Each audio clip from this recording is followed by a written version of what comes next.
Chers amis, un jour de plus, une nouvelle étape dans notre psautier. Et c'est aujourd'hui une escale sur le psaume 59 que nous allons travailler toujours avec l'aide des commentaires des pasteurs Maillot et Lelièvre et du père Vesco. Alors je vous invite, bien sûr comme d'habitude, à lire d'abord ce psaume 59 ou 58 dans les éditions catholiques de nos Bibles. Le titre situe ce psaume lorsque Saül envoya surveiller la maison où était David dans le but de le tuer. David vient d'être sauvé successivement par son ami Jonathan, fils de Saül, et par Michal, fille de Saül, qu'il a épousée. Vous pouvez regarder cette histoire familiale compliquée dans le premier livre de Samuel, au chapitre 19, les versets 1 à 17.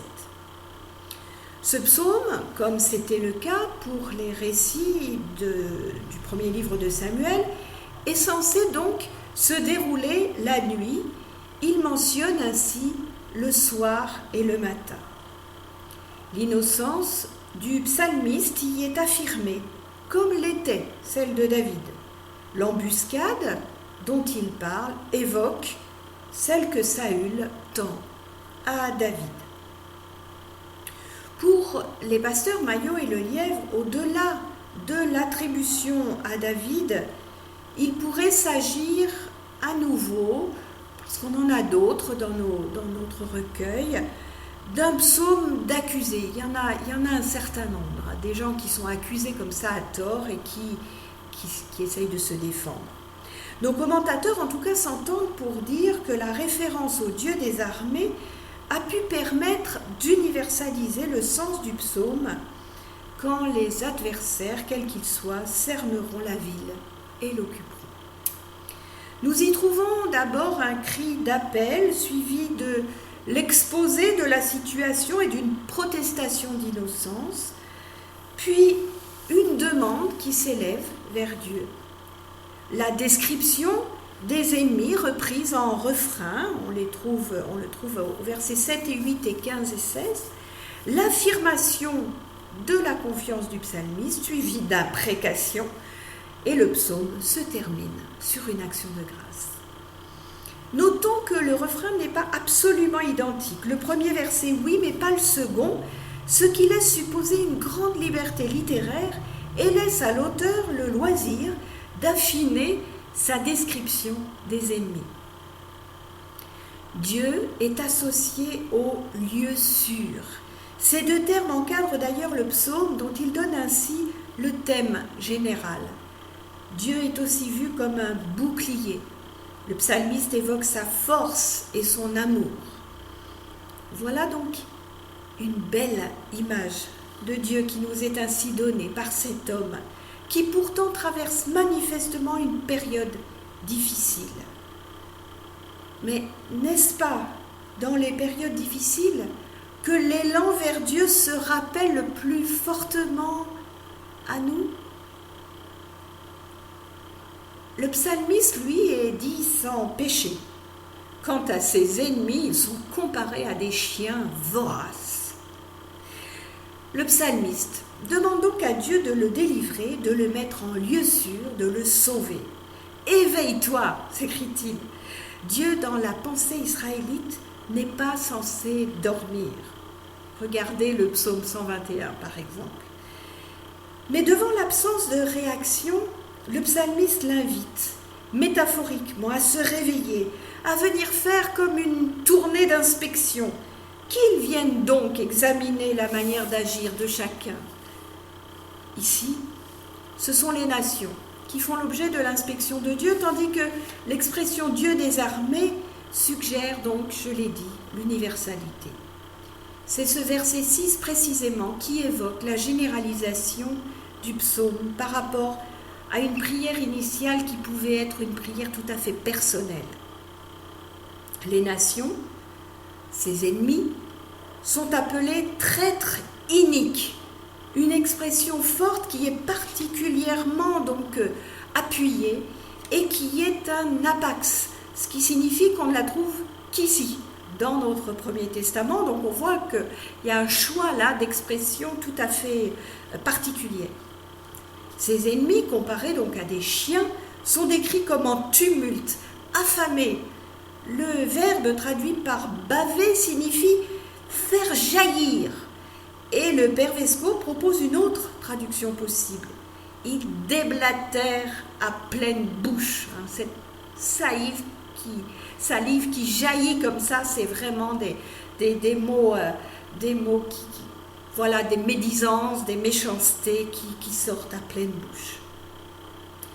La confiance absolue du psalmiste contraste avec le danger qui le menace. Aux attaques des ennemis, il oppose le rire de Dieu, qui ne peut que se moquer devant les prétentions dérisoires des impies et leurs intentions belliqueuses. La force de Dieu est mentionnée 3 fois dans ce psaume. Pour le psalmiste, c'est lui le lieu sûr. C'est aussi mentionné 3 fois. Ainsi, il demande à Dieu de ne pas tuer trop rapidement les ennemis, mais de faire d'eux des vagabonds errants avant de les faire descendre au Sheol. S'ils mourraient trop rapidement, ces ennemis, leurs souvenirs disparaîtraient trop vite. Mais le but est que chacun puisse voir longtemps comment ils ont été frappés et sache que l'on ne se moque pas impunément de Dieu. Y aurait-il par hasard aussi le besoin que la vengeance dure plus longtemps, n'est-ce pas? C'est possible. Le verset 12 offre plusieurs possibilités de traduction, comme souvent. En effet, en vocalisant différemment la négation « al », on peut lire « el », donc Dieu. On peut donc hésiter entre 2 traductions. Tue-les ou ne les tue pas. Et donc, j'ai envie de dire à chaque lecteur, à chaque priant, de faire son choix en fonction de son état d'esprit du moment. Le psalmiste, en tout cas, demande à Dieu de punir les impies en raison de leur orgueil. Le seul qui puisse être exalté, c'est Dieu. L'impie, lui, dans son orgueil, nie Dieu. Voilà qui nous rappelle bien des choses pour aujourd'hui. Ça nous rappelle aussi ce 2e récit de création, où l'homme décide de se mettre finalement à la hauteur de Dieu. Ainsi, la disparition des impies est l'attestation que Dieu reste, quoi qu'il arrive, le maître. La brûlure dont il est question est celle de la colère de Dieu, du Dieu de Jacob, que chacun doit reconnaître comme tel. Revient ensuite donc ce fameux refrain qui prolonge la description des ennemis qui, comme des chiens, ne s'en vont que quand ils sont rassasiés. Ça n'est pas un compliment, bien sûr, ici. Et notre psaume se clôture, comme bien souvent, par une action de grâce, l'expression de la confiance, de la reconnaissance du psalmiste envers son Dieu. Il chantera la force de Dieu. C'est le matin, moment de renouveau, moment compris comme celui de l'action libératrice de Dieu. Le psalmiste, on peut le dire, vit son propre matin de Pâques. Le plus remarquable, c'est que rien n'indique que l'intervention de Dieu ait déjà eu lieu. Mais le psalmiste loue, lui, déjà son Seigneur. Ça me fait penser à ce qu'on dit en communication non violente, où on dit que le besoin fort que nous éprouvons quand il est entendu véritablement par l'autre qui nous écoute et qui nous comprend, qui reçoit le message, eh bien déjà, on est comme s'il avait été nourri, ce besoin. Eh bien, c'est pareil avec Dieu. le psalmiste, donc peut louer son Seigneur. La force de Dieu peut être célébrée, tant le psalmiste est certain qu'elle se manifestera, comme elle l'a déjà fait à d'autres reprises dans l'histoire du peuple. Ce chant peut être repris donc au temps des menaces par les peuples alentours et lui aura permis d'exprimer tout à la fois la détresse et la confiance, la peur et la reconnaissance. Nous nous sentons vraiment frères et sœurs de cet homme, nous qui parfois éprouvons aussi au fond de nous-mêmes des sentiments partagés, voire carrément antagonistes, et particulièrement dans les temps qui sont les nôtres aujourd'hui. La foi, n'est-ce pas, n'empêche pas la peur. Pas plus que la détresse n'empêche la reconnaissance, finalement. J'imagine un croyant assailli par des pensées récurrentes dont il veut se défaire, pensées de mort pour lui, pour les autres, pensées de dépréciation de soi aussi. Pourquoi pas ? Il espère dans la délivrance dont seul celui qui l'appelle Dieu peut être l'agent, le lieu sûr. Un psaume à lire donc lentement, pour ne pas trop vite conclure que les ennemis, ce sont les autres.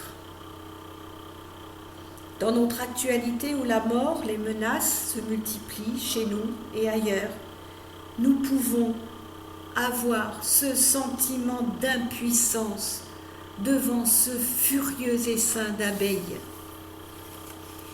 Alors, il nous reste à rentrer en nous-mêmes pour y rechercher le lieu de la paix, échanger peut-être avec d'autres pour le trouver, s'ouvrir pour découvrir que les autres ne sont pas des menaces, mais des frères et des sœurs en précarité, des frères et des sœurs en humanité, et ainsi pouvoir communier.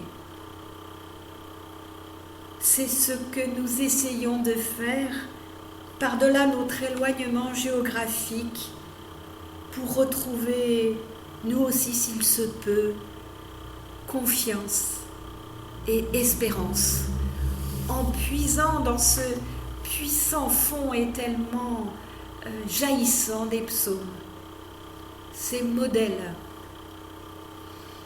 de travail sur soi du croyant dans la prière qu'il adresse à son Dieu. Je vous souhaite encore et toujours une belle journée et vous propose de vous retrouver demain. Je vous rappelle aussi que si vous souhaitez nous contacter pour quelque raison que ce soit, n'hésitez pas à le faire par mail, par téléphone, sur la page Facebook. Nous vous répondrons bien volontiers. Alors peut-être, je l'espère en tout cas, à demain.